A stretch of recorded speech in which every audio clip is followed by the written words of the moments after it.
구약의 하나님은 무서운 하나님이신가? 어렸을 때 구약의 내용을 보면 구약의 하나님이 아주 무서운 하나님으로 인식이 많이 되어졌었습니다. 그런데 점점 하나님의 말씀을 살필수록 하나님의 무서움이 드러나기보다 그 무서운 하나님의 징계를 초래했던 북이스라엘들의 죄가 얼마나 악한 것이었는가 하는 것을 점점 깨닫게 됩니다.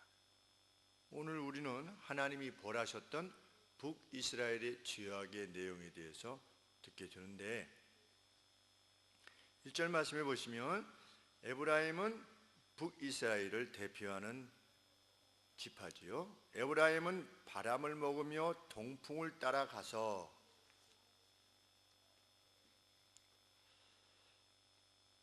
계속적으로 동풍을 추구한다 이렇게 되어 있습니다. 에브라임은 바람을 먹고 동풍을 계속하여 추구한다. 달리 말하면 아주 해로운 것을, 실상은 해로운 것인데 해로운 것을 추구하고 있다는 겁니다. 북이스라엘이.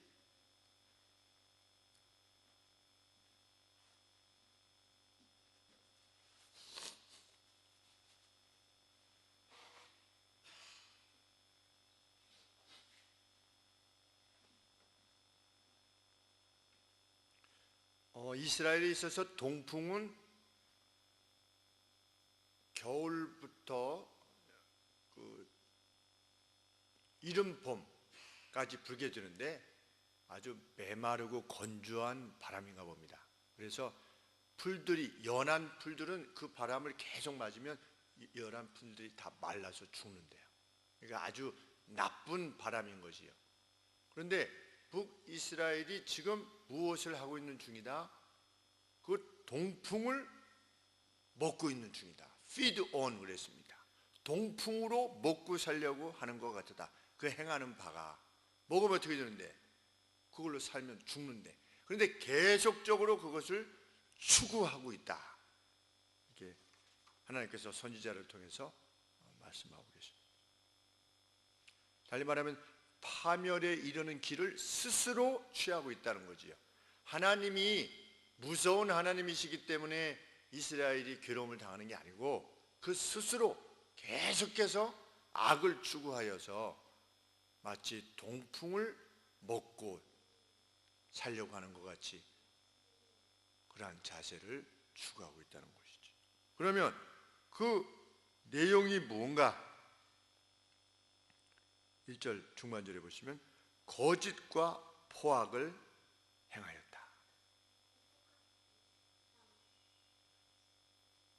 선우야, 목사님만 얘기해야 돼. 알았지?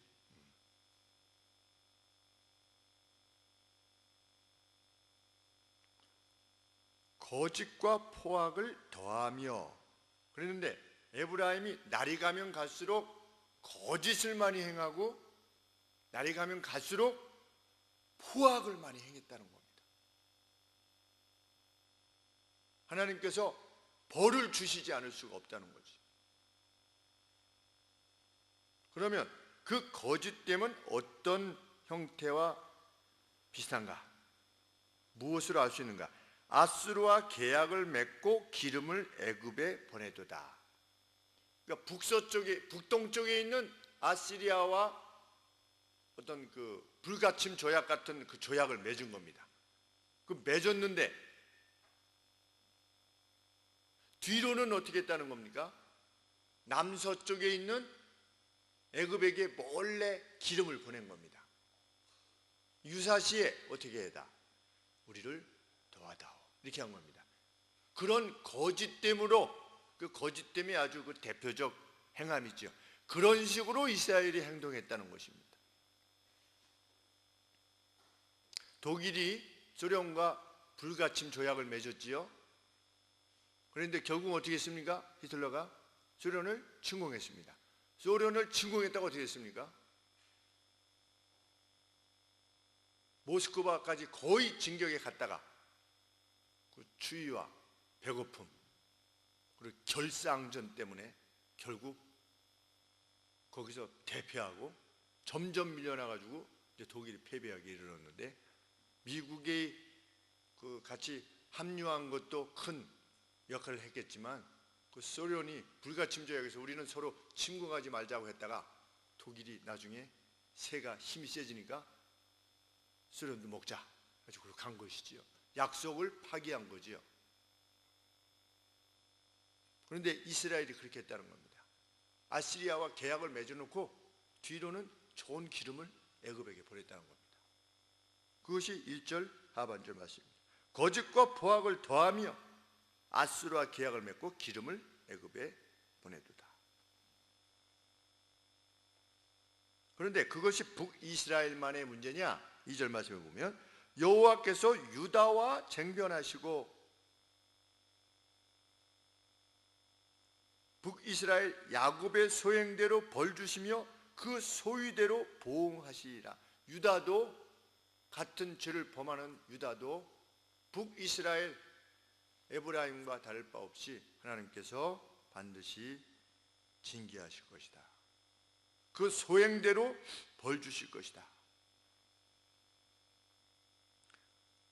그리고 남유다 역시 우리 열왕기하 18장 13절 이하에 보면 아시리아의 산헤드립에 의해서 괴로움을 당하게 됩니다. 유다도 괴로움을 당한 것입니다. 북이스라엘만이 아니라. 반드시 보응할 것이다. 그렇게 선지자를 통해서 말씀하신 다음에 하나님이 다시금 북이스라엘의 회개를 촉구하십니다. 너희가 누구였느냐? 너희가 누구였느냐 도대체? 너희의 시조가 야곱이 아니냐? 야곱으로부터 12지파가 나와서 이스라엘을 이루지 않았느냐? 그런데 너희의 시조 야곱은 내게 누구였으며 나는 또 그에게 누구였느냐? 한번 회상해 보자. 야곱은 그 어머니의 태에서부터 그 형의 발 뒤꿈치를 잡았다. 무엇을 사모해서? 하나님의 복됨을 사모해서. 그런데 그것이 이 태에서부터 잡았다고 하는 것이 그 뭘 말하는 것입니까? 신적인 은혜지요. 너희 조상 야곱이 나로부터의 은택을 입었던 것은 태에서부터 내가 너희 조상을 사랑한 거 아니냐. 그래서 태에서부터 너희 조상 야곱이 그 형의 그 발 뒤꿈치를 붙잡지 않았느냐. 그 복을 그토록 간절히 사모하지 않았느냐. 그런데 무슨 복중의 아기가 어떻게 알아서 뭐 이렇게 복을 막 이렇게 하려고 그러겠어요. 그렇죠? 그것이 뭐냐? 내가 그에게 은총을 베푼 결과가 아니냐. 너희 시조에게 너희는 처음부터 나의 은총을 입은 자들이 아니냐. 이것을 말하는 것입니다.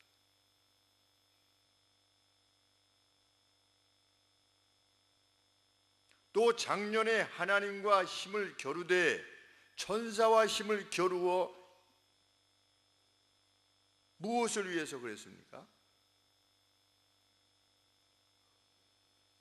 천사와 레슬링을 했는데 구약에서 보면 참 신기하게 천사가 곧 어떨 때는 하나님이시죠. 그렇죠? 그런데 힘을 겨뤘는데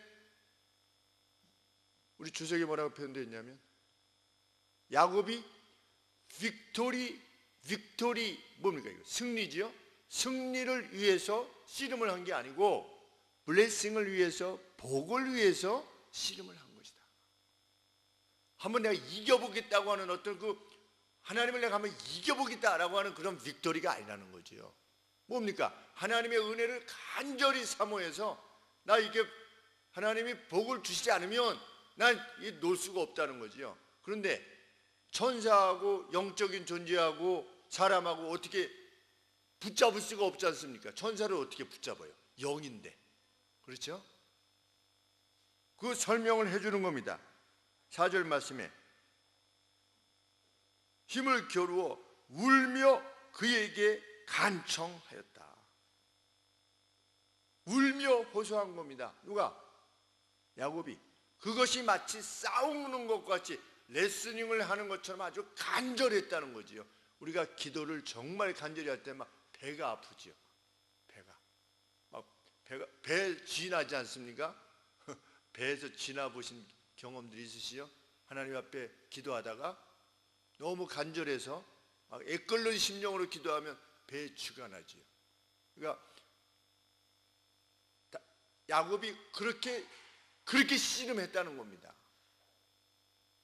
하나님 앞에 울며 간청했다는 거죠. 밤이 새도록, 날이 이제 새기까지.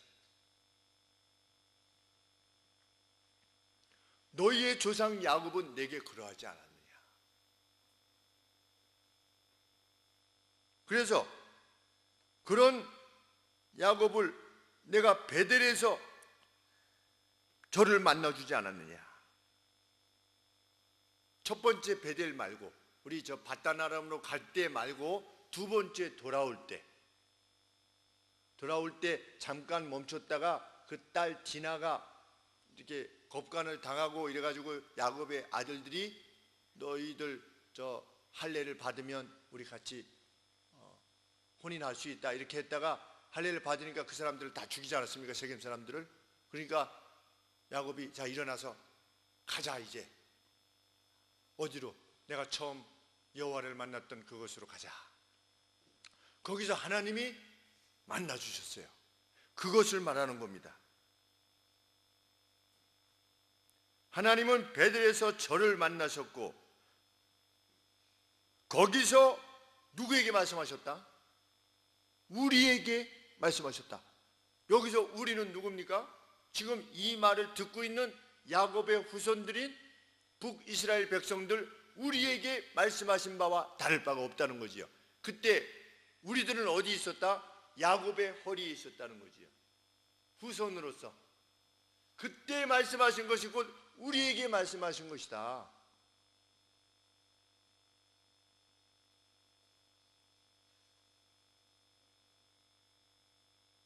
그러면 뭐라고 말씀하셨는가? 우리 창세기 35장 11절에 보시면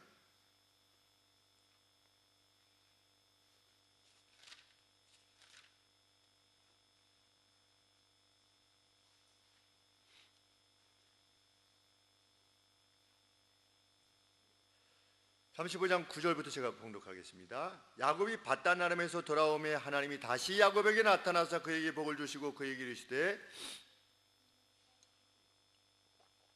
내 이름이 야곱이다마는 내 이름을 다시는 야곱이라 부르지 않겠고 이스라엘이 내 이름이 되리라 하시고 그가 그의 이름을 하나님이 그의 이름을 이스라엘이라 부르시고 그에게 이르시되 나는 전능한 하나님이니라. 생육하며 번성하라. 국민과 많은 국민이 내게서 나고 왕들이 내 허리에서 나올 것이다. 그런데 그 허리에서 나온 존재가 누구다?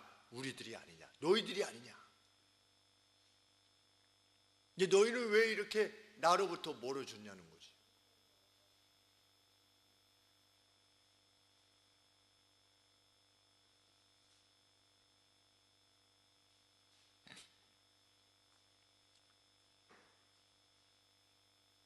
(5절) 말씀에 저는 만군의 하나님 여호와시라. 여호와는 그의 기념 증언이라.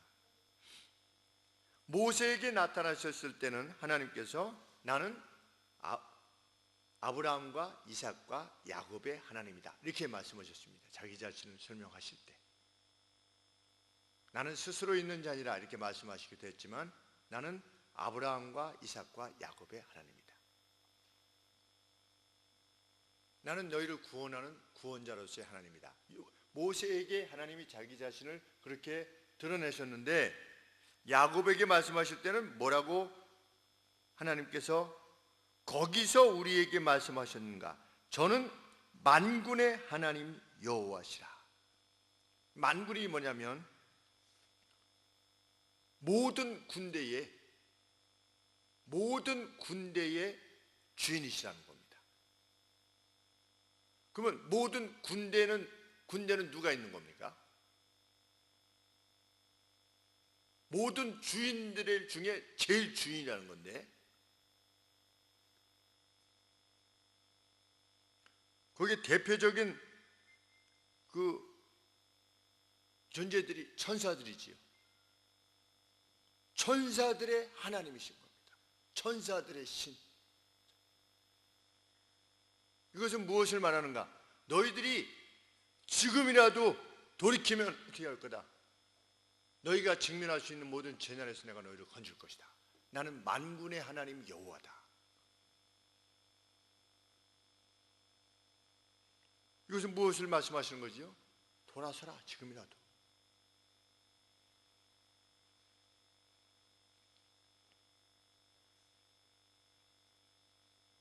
육 절 말씀에 그런즉 뭐가 그런즉입니까? 하나님은 2절 말씀에 그 행한 대로 보응하시는 분이신데, 그 하나님은 너희의 시조인 야곱을 그토록 돌아보셨던 분이고 능력이 무한하신 만군의 하나님이시기에 너희는 어떻게 해야 된다? 너희는 하나님께로 돌아와야 된다. 그 하나님은 누구의 하나님이냐? 너희의 하나님이다. 그렇죠? Your God 그랬습니다. 너희의 하나님이다. 그러면 돌아오는 방법이 뭡니까? 6절 말씀에 너희 하나님께로 돌아와서 인애와 공의를 지켜라. 그러면서 너희 하나님을 항상 바라볼지라. 아까 이스라엘의 죄악이 무엇이었습니까? 1절에 보시면 거짓과 포악이었지요. 그랬는데 회개란 무엇이냐? 하나님께로 돌아온다는 건 뭐냐? 그거는 제사를 많이 지내라 이것이 아니고, 절기를 어떻게 지켜라 이것이 아니라, 거짓과 포악을 버리고 폭력을 버리고 갑질을 버리고 인자와 공의, 이거를 항상 지키는 것, 그것이 여호와의 도움을 입는 길이요 살 길이다. 그러면서 여호와를 바라볼지어다. 그럼 하나님께서 너에게 복을 붙나 붙지 않아 하나 보라는 거지요. 위기로부터 벗어나게 하시는지 아닌지 확인하라는 거지요.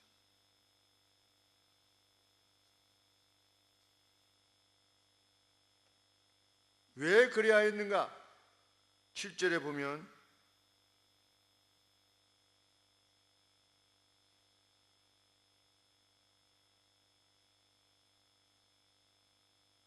한 상인이 그 손에 거짓된 저울이 있는 상인이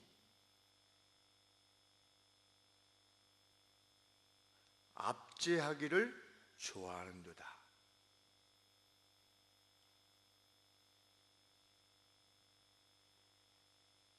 이 멀천트가, 이 상인이 상고 물건을 사고 파는 사람들이죠. 그런데 손에 거짓된 저울이 있는 겁니다.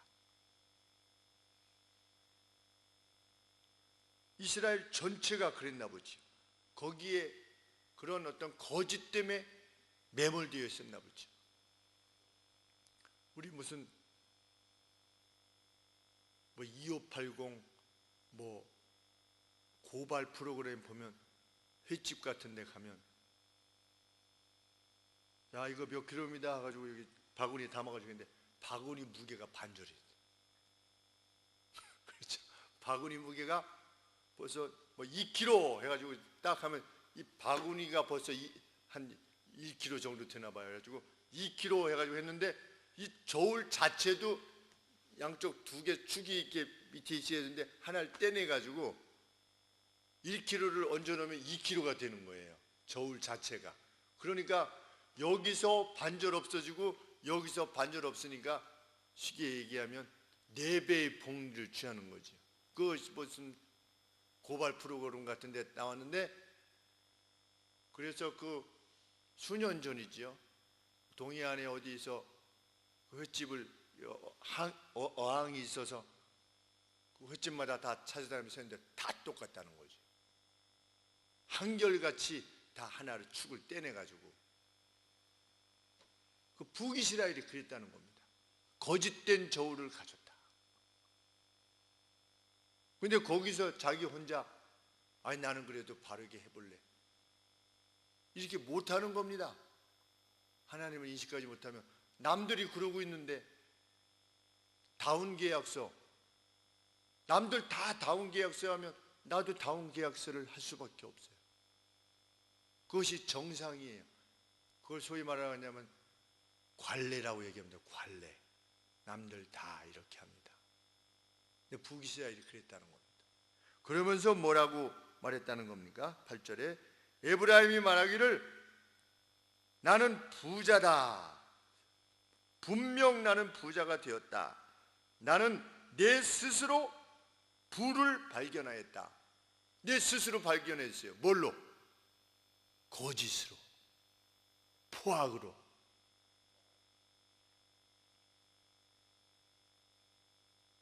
그러면서 뭐라고 얘기하냐면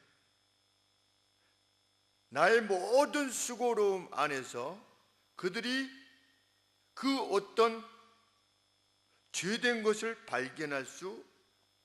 발견하지 않을 것이다. 그렇게 말하고 있는 겁니다. 그렇게 해서 돈을 벌어놓고서 나는 내 스스로 내 손으로 성실히 일해서 벌었다는 거예요. 그 짓을 해놓고서. 그런데 그것이 하나님의 백성들이 행하고 있었던 것들이었대요. 오늘날로 치면 교회에 다니는 사람들이 그 일을 하고 있었던 거래요. 그러면서 나는 죄가 하나도 없다라고. 나는 내 스스로 이렇게 열심히 해가지고 아침부터 일찍 일어나가지고 저녁 늦게까지 일해서 이렇게 돈을 번 거라고 그렇게 말하려 했대요. 근데 그것이 마치 무엇과 같은 거래요? 동풍을 먹으려고 하는 것과 같은 것이었다는 거죠. 먹으면 죽는 거지요.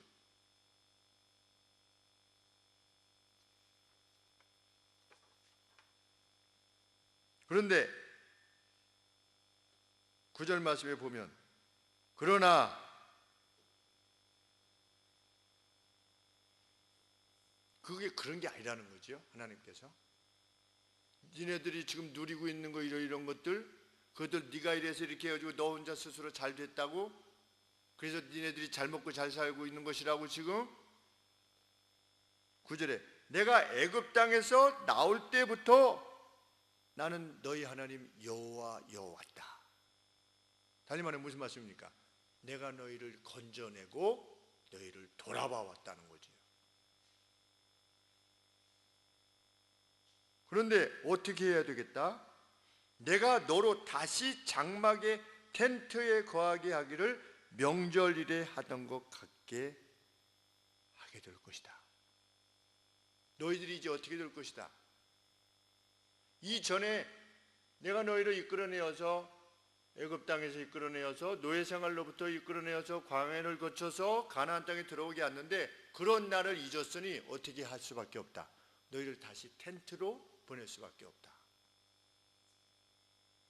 그런데 그 텐트로 보내서 누가 정말 너희들의 삶을 이끌어 가고 있는가를 내가 확인해 줄 텐데 그것은 벌로서가 아니라 어떤 치명적인 그것으로가 아니라 이 뒷표현이 무엇입니까? 명절일에 하던 것 같게 하리라. 이 초막절이지요. 초막절 일주일 동안 나가서 어떻게 했습니까? 나가서 과거에 40년 동안 광야 생활을 할 때 하나님께서 우리를 광야 생활인데도 불구하고 하나님께서 우리를 그 가운데서 풍족히 먹이시고 신발이 떨어지지 않게 하시고 옷이 헤어지지 않게 하셨던 것을 기억해라. 아름다운 나무로 초막을 지어서 이렇게 그렇게 했던 것처럼 명절일에 나가서 그때 하나님이 우리를 돌보셔서 우리가 이렇게 그 어려운 고비를 벗어나게 했었었지 라고 할 만큼의 깨달음을 주시기 위해서 하나님께서 어떻게 해야겠다? 너희를 텐트로 다시금 보낼 것이다. 이렇게 지금 말씀하고 계시는 겁니다. 왜냐하면 구절 말씀 초반절에 내가 애굽 땅에서 나옴으로부터 너희를 돌봐서 있게 됐는데 너희가 나를 잊었으니. 그리고 내가 10절 말씀에 여러 선지자들을 통해서 말하였고 위전을 많이 너희들에게 보였으며 선지자들을 통해서 너희에게 여러 비유를 베풀어 오지 않았느냐. 지금까지 내가 너희를 사랑하지 않았느냐. 근데 너희들이 누리고 있는 것이 너희들 스스로가 얻은 거라고. 너희들이 거짓된 어떤 거짓됨과 포악으로 취한 것을 마치 너희들 스스로 무엇인가를 잘해서 한 것처럼 그렇게 말하려고 한다고. 있을 수 없는 일이라는 거죠. 너희들이 얼마나 타락했느냐. 11절에 길르앗은 불의한 것이냐. 길르앗 요단강이 있는데 요단 동편 끝 북이스라엘의 10지파 중에 요단강이 이렇게 있으면 요단의 동편의 끝이 길르앗, 그리고 이 서쪽 끝이 길갈이래요. 그래서 오늘 두 지명이 나오지요. 길르앗은 불의한 것이냐? 정말 그러하다. 저희는 과연 거짓되다. 여기서 거짓되다라고 하는 것은 도덕적 타락을 말한답니다. 참 도덕적으로 타락했구나. 그러면 길갈은 어땠느냐? 서쪽이지요. 길갈은 어땠느냐? 무리가 소송아지로 제사를 드리며 그 제단은 밭 이랑에 쌓인 돌무더기 같도다. 하나님이 명하시지 아니하는 곳에서 그냥 막 제사를 지내는 거지. 그리고 그게 우상 제사이기도 하고. 그러니 동쪽 끝도 그렇고 서쪽 끝도 그렇고, 달리 말하면 이스라엘 10지파 북이스라엘의 10지파 전체가 하나님을 떠났다. 내가 그렇게 선지자들을 통해서 말했는데도 불구하고 너희는 나를 버렸구나. 하나님이 탄식하시는 것입니다. 그래서 다시금 말씀하시는 겁니다. 12절 말씀에 옛적에,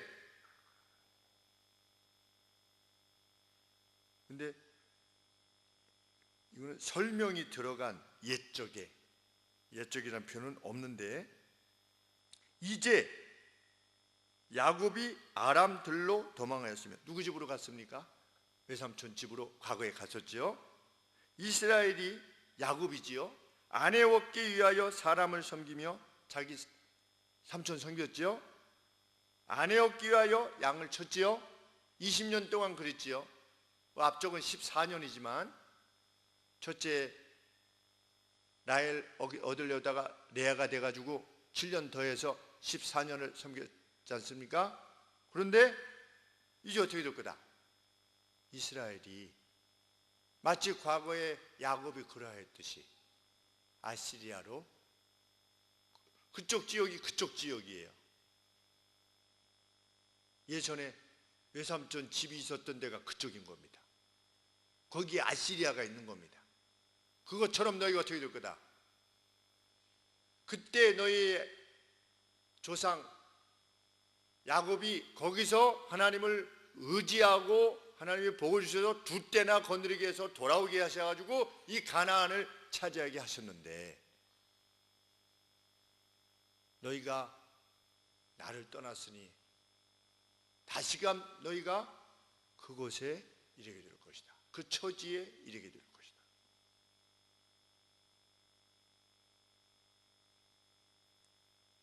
(13절) 말씀, 여호와께서는 선지자로 이스라엘을 애굽에서 인도하여 내시며 선지자로 저를 보호하셨거늘. 선지자 누구입니까? 한 선지자라고 표현했습니다. 프라펫, 모세입니다.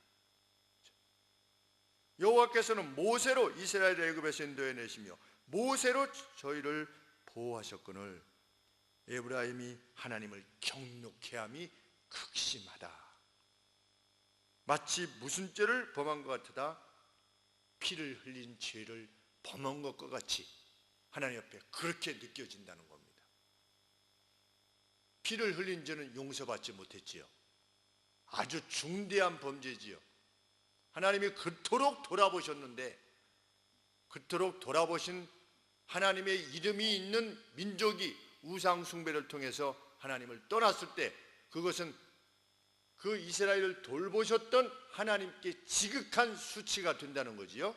그래서 어떻게 할 것이다? 14절 말씀에 그 주께서 그 피로 그 이유에 머물러 있게 하시며 저희의 수치를 그들에게로 돌릴 것이다.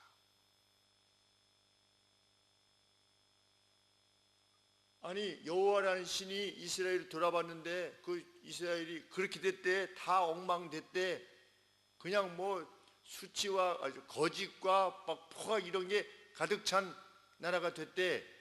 이래서 누구의 이름이 수치를 받게 되는 것입니까? 하나님의 이름이 수침을 받는 거죠. 그 뭐 제대로 못 골랐구만, 족속을. 그 뭐 여호와라는 신도 별 수 없구만. 제대로 골랐으면 저렇게 했겠어? 여호와도 뭐 별거 없겠네. 이런 수치스러움, 이 수치스러움이 무엇을 통해서? 하나님의 징계를 통해서. 그런 줄 알았더니 하나님은 죄악을 극악하게 행할 때는 저렇게 갚으시는 분이시구나, 죄악에 대해서. 그것을 통해서 하나님이 세상 이방 나라들로 인해서 그냥 만만하게 결코 만만하게 불리실 이름일 수 없다라고 하는 것을 내가 반드시 드러내볼 것이다.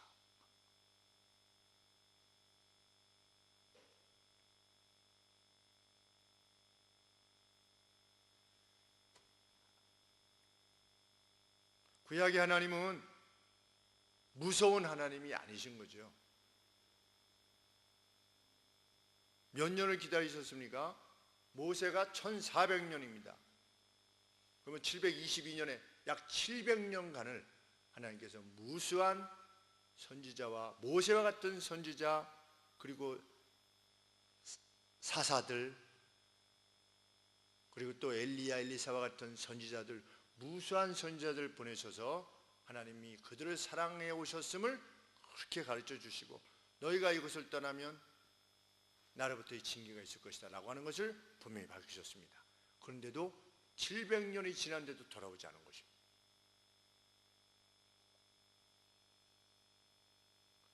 그들의 그 극악한 죄를 범하는 하나님이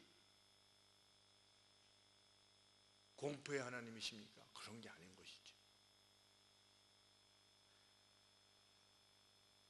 하나님은 호세아 선지자를 통해서도 지금 이 순간도 외치고 계시지 않습니까? 6절 말씀에 그런즉 너희 하나님께로 돌아와서 인애와 공의를 지키며 항상 너희 하나님을 바라볼지어다.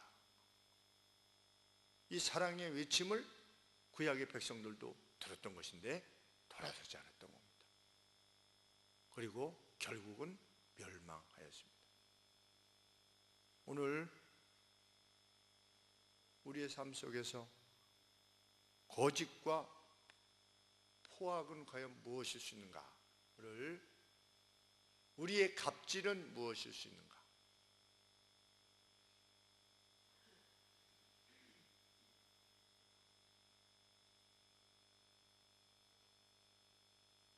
큰 차만 타도 작은 차에 대해서 갑질을 할 수 있는 시대가 아니겠습니까?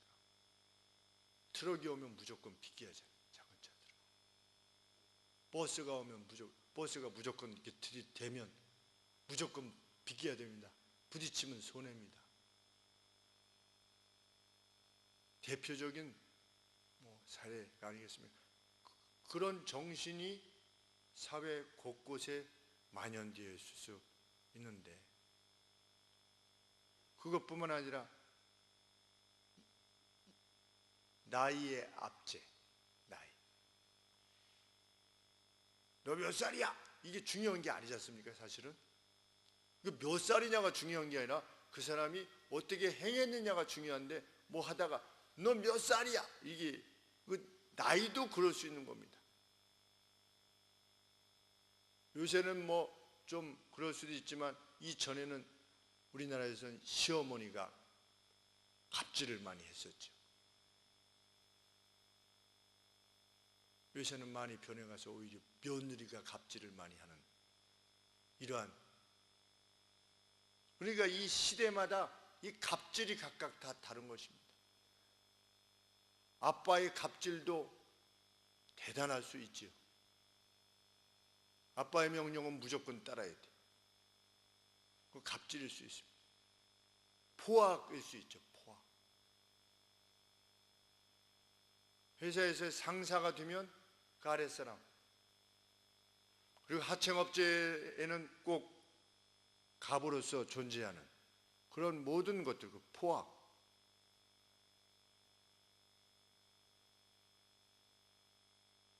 우리나라에는 검찰에만 기소권이 있지 않습니까? 검찰을 뭐 이렇게 막아설 권력이 없는 거지요. 무소부재, 정말 무소부재가 아니라 그 뭐죠? 무위불식이라고 그러나요? 무소불위, 무소불위. 정확하게 무슨 뜻입니까? 무소불위. 여간에 뭐 자기 칼을 막 휘둘른다는 거겠죠, 그렇죠? 네. 하도 옛날 말이라서 무소불위.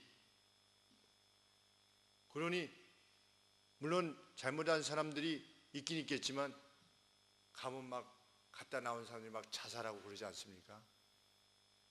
물론 나쁜 사람들을 상대하다 보니까 그렇게 하지 않고서는 자기 죄악을 말하지 않는 면도 있겠지만, 그것도 일종의, 그러면 검사들 중에서는 크리스찬이 없어야 되는가?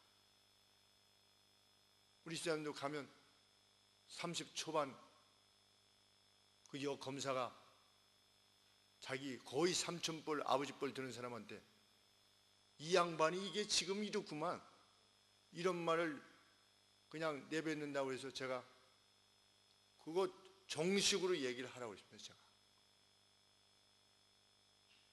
내가 혹 잘못한 것이 있다 할지라도, 있는지 없는지 모르겠지만, 그것이 법적으로는 어떻게 될지 내가 잘 모르겠지만, 나는 마음의 양심상 문제가 없이 이 일을 해왔는데 그것이 법적으로 문제가 된다고 한다면 내가 벌을 달게 받겠소. 그렇지만 당신은 당신 나름대로 인간적인 도의를 다하시오. 그러면은 그 사람이 화가 나가지고 형 저거를 더 많이 때리면 그래도 불의에 맞서십시오. 제가 그랬습니다.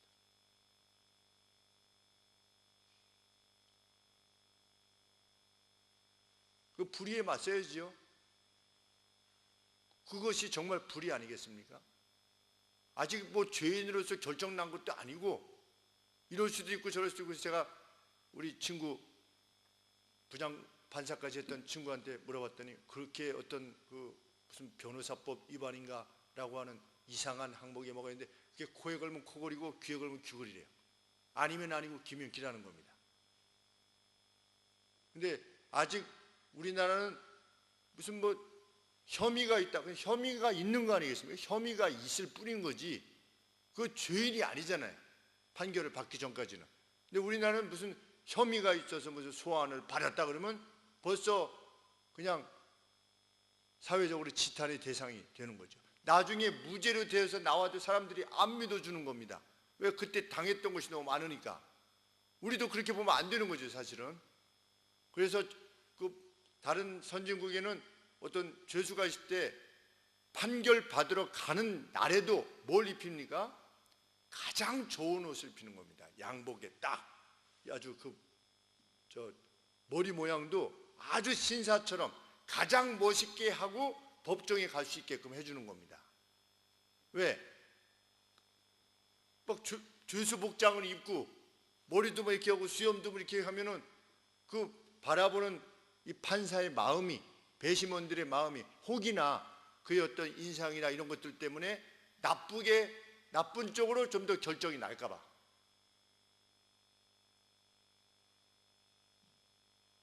이게 갑질이라고 하는 것이 사회 곳곳에 있는 거지요. 포악. 그래서 이 이스라엘 당시는 누가 그런 겁니까? 재판관이 그랬고, 관원들이 그랬고, 제대장들이 그렇게 했던 겁니다.